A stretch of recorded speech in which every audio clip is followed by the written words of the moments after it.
Hi, it's Lance Edwards, and welcome to this video synopsis for Chapter 5, What Do You Need to Get Started? You know, up to now in the book, I've been explaining all the reasons why you should get started in small apartments. Now, for the rest of the book, we're going to talk about how you get started and how does this business work. And so, in this chapter, what I outline is, first of all, what toolkit are you going to need? Well, in here, I'll explain to you what you need is internet. I know you got that. A phone. I know you got that. And a calculator or a computing device, like your computing tablet. I know you got that. There's a fourth thing you're going to need is 6th grade math skills. Because what we're going to explain in this chapter is the math behind the business. And one of the other reasons I got started in small apartments is because we do this business based upon math. Simple math. Now don't worry, if math was not your favorite subject in school, this is 6th grade math. Because there's just two formulas you need to understand that I explain in detail in this chapter, and I'm showing them right here. And that is the value of an apartment building is the NOI divided by the cap rate. The NOI, which means the net operating income, is the revenue, that's revenue, minus the expenses. Now, if you understand these two formulas, congratulations, you've passed the math portion of the business, because everything we do in apartments is based on these two simple relationships. Now, one of the things I will point out to you that I give examples. Now, there's great examples in the book. Now, cap rate is something that's fixed.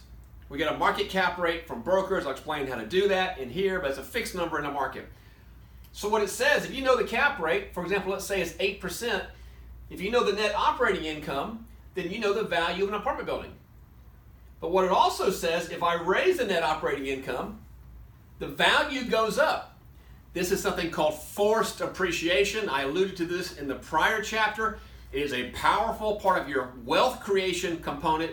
You're going to love forced appreciation, especially when you see the examples in this chapter.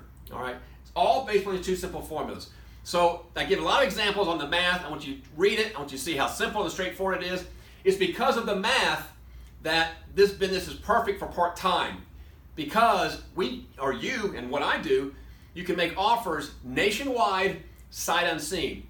We don't need to see the building to make an offer. We need to see the math.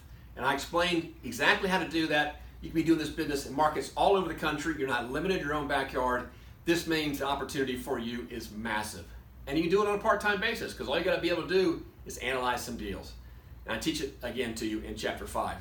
One more thing in Chapter 5, there's a bonus webinar on how to use an IRA in real estate. This is great for you if you have an IRA and are going to buy real estate. It's also going to be great for you if you want to borrow money from other people's IRAs to invest in your real estate deals. I'm going to talk about that in more detail in a later chapter, but definitely check out this bonus webinar, how to use IRAs in real estate. That's Chapter 5. I'll see you in the next video at Summary, Chapter 6.